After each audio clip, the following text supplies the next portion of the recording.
Hi, I'm Dolly Vasta, and welcome back once again to For Art's Sake.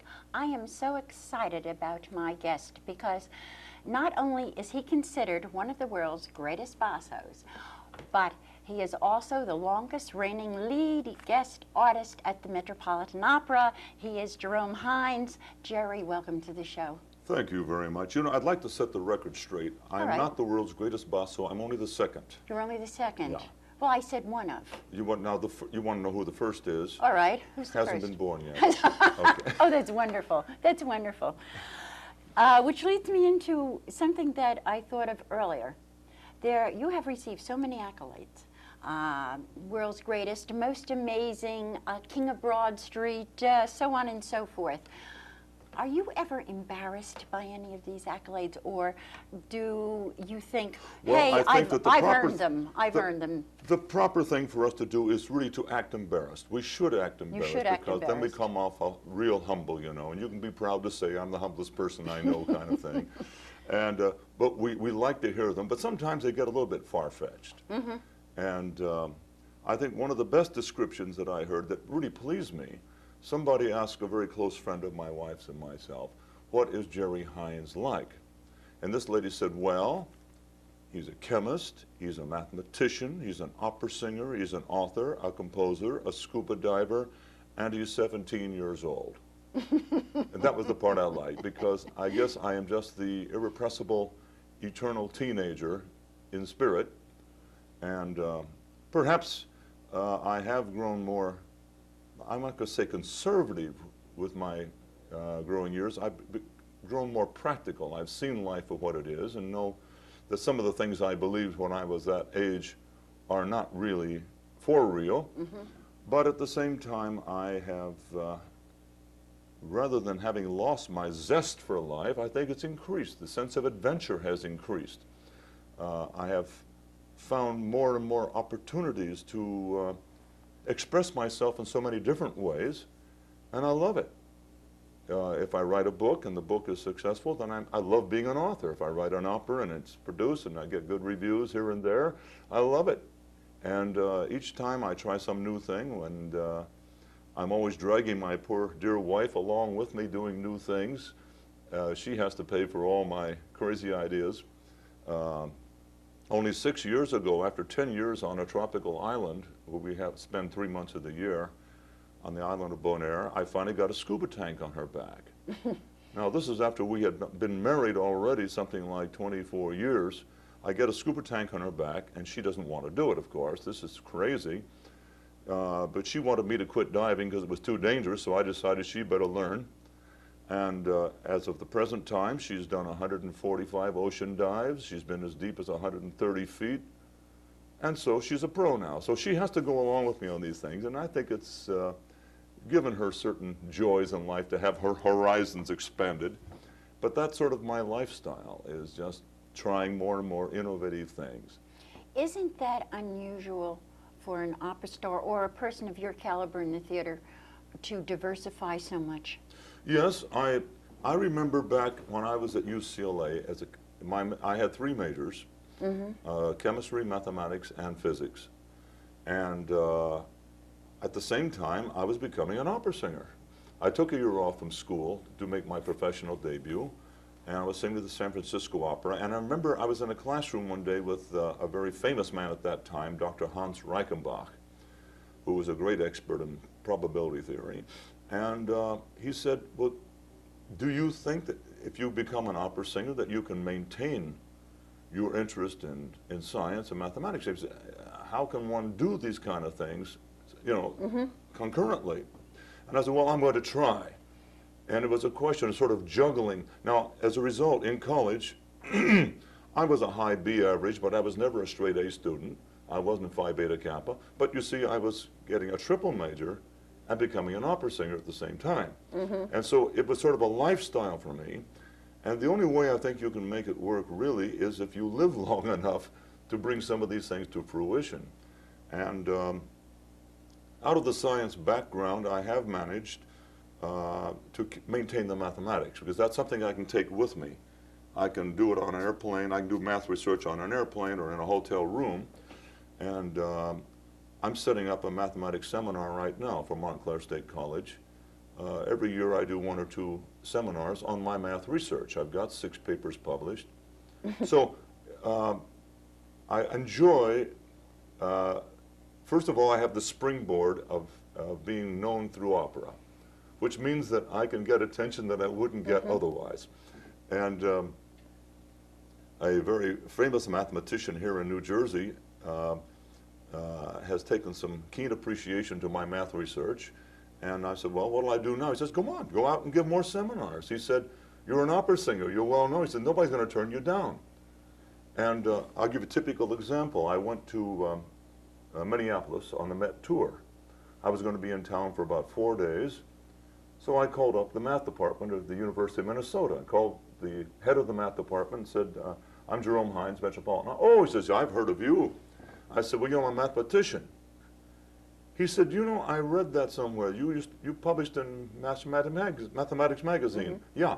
I said, how about me giving you a seminar while I'm here, tomorrow or the next day? Well, I think that can be arranged. Now, if I had been a mathematician instead and called up, you'd say, well, look, we might have a slot 9 months from now, but you have to submit what you're going to talk about and let us. But, you know, an opera singer, say, hey, that's fun. Let's try that, you know. So I get a hearing every place I go. I take advantage of the situation, and fortunately, I think I do have something to say. I'm sure you do. So I enjoy the springboard that my opera business has given me, that notoriety, and it's work that I've been able to successfully do creative work in writing or in composing and things of that sort. You have played so many different roles. You've played Attila. Name some of the others that you've done. Well, as Boris Wotan, I Godunov. was the Right. head god of all the gods Right, in the Mephistopheles. High Priest in Aida, or if I would be Boris, the Tsar of all the Russias, the devil, or in an opera I wrote on Life of Christ, I play Jesus. I've run such a gamut as Don Giovanni, the world's greatest lover, you name it. What has been your favorite role? Or don't you have Well, any? I think in the secular field, I would say that the Boris Godunov is my favorite. Second, after that would come Mephistopheles and Faust, maybe then Don Carlos and Parsifal. There are many great roles, but the great bass roles are not, these operas are not done as commonly as the bread and butter operas like Cavalry and Pagliacci and Bohème, and these operas that don't have the title role as a bass. But except Faust is one of the commonly done operas that does have a great bass part in it. Has the Metropolitan Opera changed much? Has Oh, it gone certainly. through a lot of different Oh, certainly. changes? Not only has the opera changed, but the whole operatic scene has changed. And naturally, as the scene changes, the companies individually have to change as well. Usually, when I first came to the Met, a contract was made, let's say, basically for 1 year with an option, that they would take an option for the second and third years. So you were always planning 1 year ahead. And what began to happen was that after the war, the European theaters began to pay more money. And when the Met moved into the new theater, they acquired this gigantic facility, which meant now they could do big super productions, which they couldn't do on the smaller stage at the old Met. And so the cost of production went up enormously. Therefore, the amount of money available to pay the singers went down in proportion. And as a comparison, I am told that in the old days at the old Met, that a large production took 2 entire truckloads of scenery. Today, The Barber of Seville, which is an intimate opera, has 20 truckloads of scenery. So figure that Barber of Seville probably used 1 truckload in the old days, so you have increased perhaps the cost almost 20-fold. Now, with more money available in Europe and less in the States, people began spending less time on the Met stage. Now, in the old days, it was customary for a star like Pinza or Lily Pons or people like this, Lawrence Melchior, they came and spent the entire season. And if Pinza sang the Boris, he was also singing the Ramphis and Aida, the Father and Manon, the smaller parts as well, but he was paid the same amount and he was the leading bass in the company. And nowadays, you get a star comes in, he comes in for one production and goes again. And so that the talent is scattered much more thinly. And so as these European theaters began booking artists ahead of time by 4 and 5 years, the Met, in order to meet that kind of competition, had to also start scheduling everything 4 and 5 years in advance. Now that builds in an inflexibility. You will suddenly get a debut of a young star, which is sensational. And you're thrilled to death, you're knocked out how marvelous this person was, but you can't hire him for the next 5 years because you haven't got a space for him. You were so tightly booked in that you have no room to improvise anymore. Improvisation was simple in those days, but now you can't do it. And so that is a great restriction there. Also, it's very hard now to get the stars to come along on the Met Tour. And I think part of the demise of the Met Tour after 75 or 80 years of touring was suddenly they have just dropped the tour entirely. I think the demise came about partially, if not almost entirely, partially at least, by the fact that you were not getting the big star-studded casts on tour that you used to get in the old days. And then you have regional opera, which did not exist. When I started in the opera business, there was the San Francisco Opera, Chicago Opera, Metropolitan. New Orleans was just beginning. There might have been a Portland Opera or something like this, which just in a rudimentary form. But it was no more than 5 or 6 or 7 companies in the entire country. And now we have at least 150 companies which have budgets of over $100,000. And I perform in these little companies like everybody else does. They'll hire one star and then put on lesser known names, but also excellent casts now. Places like Long Beach, California. Now Santa Ana is building a $55 million facility in California, and they're starting an opera company as well there. And you consider that you also have an opera company in Los Angeles, one in San Francisco, one in San Diego, probably one in Sacramento. You go to Tennessee, you've got 3 opera companies of major size. And so these people are competing too because they are paying the top fees, whereas the Met will say, well, you're singing for prestige at the Met, you shouldn't get as much money. And when you sing with prestige organizations, you never get paid what you get paid in the smaller ones. And so it has spread the talent out more thinly, partly because of Europe, partly because of the proliferation of companies in this country. Now you've done concerts, and I read, and I was so fascinated by this because I'm involved in a production of Man of La Mancha right now myself, but that you had done Man of La Mancha as well as South Pacific. And I thought, whoa, I could just hear you mentally singing Golden Helmet, Mambrino. Did you enjoy doing those shows as much as Very you much. did the opera? The first show I did was South Pacific, and it was under the most, I don't think I'll ever see such conditions, so ideal as that was. These were the days of Guy Lombardo's big shows out in Jones Beach. And South Pacific was so adapted to this double stage, the main stage in front, then the moat with the water, and then the island stage out behind it, which is gigantic. And you could build your tropical islands right there with the water in between. Guy Lombardo would come in his Tempo 1 or Tempo 2, this great big speedboat of his. It was 40 feet long. He would come up on the speedboat, hop up on the stage, conduct the Star Spangled Banner, jump back in his boat and pull out, and we'd start the show. And South Pacific was, of course, just perfectly adapted to such an environment. And it was in grandiose style with 9,000 seats, if I remember correctly. And 2 seasons we ran for 10 weeks every night, except when it rained. And we always prayed for rain so we'd get a rest. And so I have marvelous memories of it there.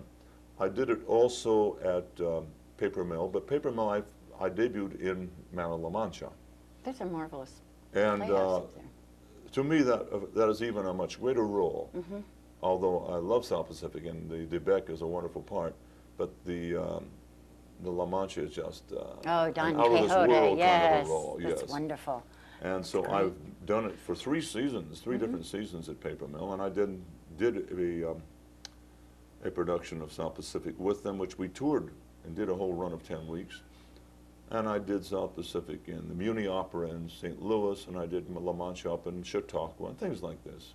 Well, you did Boris Godunov. You were the first American, from what I understand, to do this role Let's as say, a Bolshoi in Moscow. Okay. Yeah, let's be you can technical. I'm the correct me. first native-born American. You're a native-born American. The All reason you right. have to pin it down, now Ezio Pinza, nobody thinks of being an Right. American, but he was a naturalized American citizen, born and raised, of course, in Italy.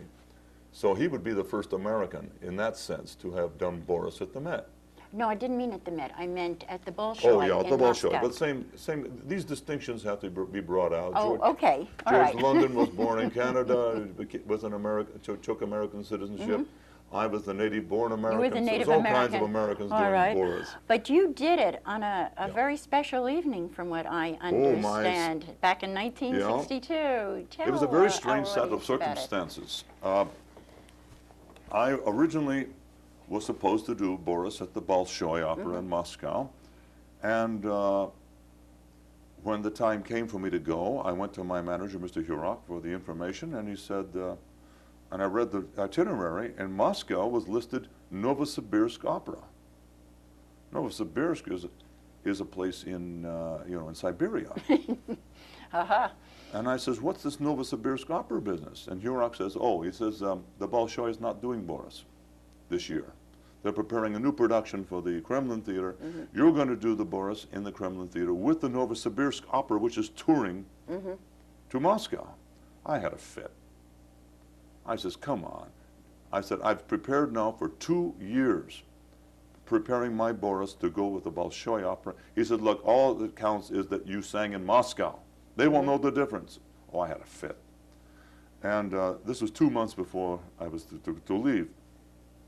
And the bizarre circumstances were that the leading bass of the Novosibirsk Opera, now a leading bass in Soviet Union is like a leading tenor in Italy. The leading bass of the Novosibirsk Opera was in the bathtub listening to the radio, and the radio fell into the bathtub. And he was electrocuted and killed. And immediately the Novosibirsk Opera canceled their tour to Moscow, which occurred then just about 3 weeks before I was to come and perform with them. And they canceled the tour. Wasn't that around the time of the Cuban crisis also? Well, this is what's coming. Yeah. So what happened was immediately after that they canceled the tour, and my agent then called up and said, look, this is going to cause an international incident. You're going to wreck the cultural exchange. Mr. Hines is probably going to cancel his tour now because he's lost his Moscow appearance. And immediately the Bolshoi came out and announced that they would produce Boris for one performance for me. Oh, that's magnificent. So I got my Bolshoi performance at the cost of this poor fellow's life, which is no pleasant thing. And it was a very successful performance to the point where they requested in the middle of my tour, which was a month long, would I come back and do a second one? And so I got permission from Mr. Bing to remain an extra week and miss some rehearsals. And it was on that second one that we found out the morning of the performance that President Kennedy declared a blockade of Cuba. And at 5:30 that afternoon, 6:30 curtain, they announced the Cuban blockade to the Russian public, which made a very hostile public for me. Tough audience. At 6 p.m., I discovered that Premier Khrushchev was coming to the performance, which obviously was a political move, and he had refused to speak to anybody from the West.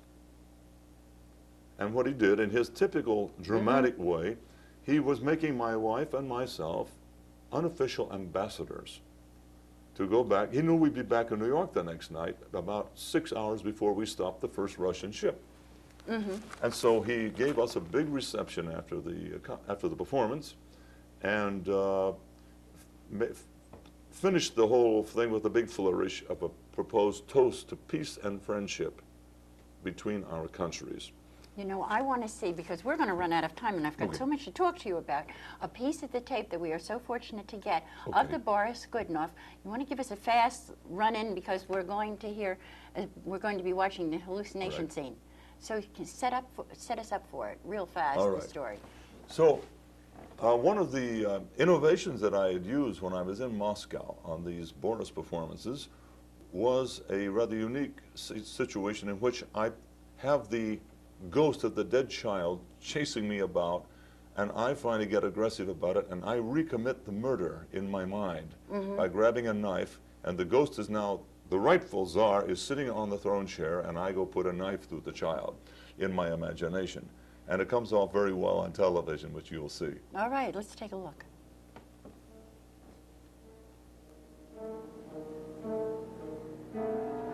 Если в тебе пятно единое случайно забилося, душа сгорит, нальется сердце ядом, так тяжко, тяжко станет, что молодо, стучит в ушах, укором, и поклянцем, и душит что-то, душит, и голова кружится, в глазах дитя окровавленное.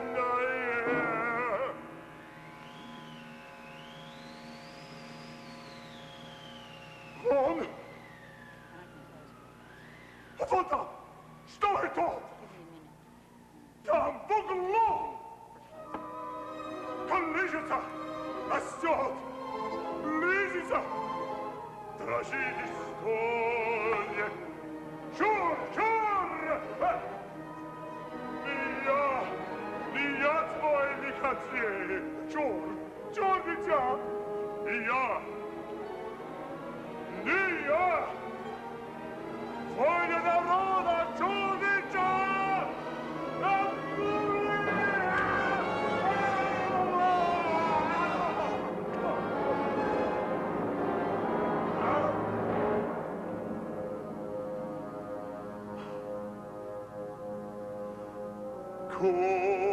Господи,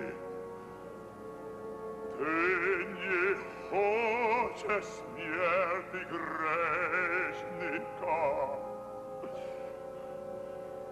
Помилуй душу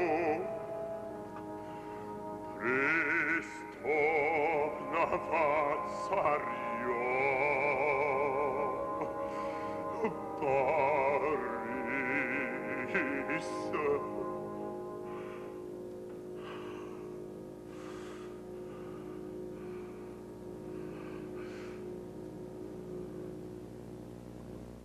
In one word, wow. That's all I have to say, just wow. Before we run out of time, you have a real pet project here in New Jersey. In fact, you're a member of the New Jersey State Council of the Arts, but you're working on a pet project. Can you tell us about it? Well, a year from now, we are going to start a School of Performing Arts at Montclair State College. Oh, that's exciting. And we will be training the students. It's a bridge between the student stage and the professional stage. We will have them actually perform, hopefully eventually, maybe two operas each semester, produced in Symphony Hall, which is a hall almost the size of the Metropolitan Opera House. This is a real onstage experience. The critics and the agents can come from New York City and see these students. And the innovation that we're going to perhaps put in here will be that we will hire for each production a leading professional, either as a singer or a stage director or a conductor, to take part in that production with the students. So they will be actually performing with a top pro, not with a retired professional, as is done in some other places. And then also I will try to get every month a different pro from the Met or City Opera to come over and sit in on the voice lessons of these students and contradict the teacher if necessary, point out special problems. So these students are getting some special little pointers from a different top pro every month. These kind of things will be innovations that are not being used in any of the music schools, opera schools around the country and anywhere else in the entire world. And we will be looking for really innovative ideas, but things that will give these students a real on-stage experience. And it will really build Jersey, too, as far as opera. Yes, we want it to become a really a school that will be just tops in the nation.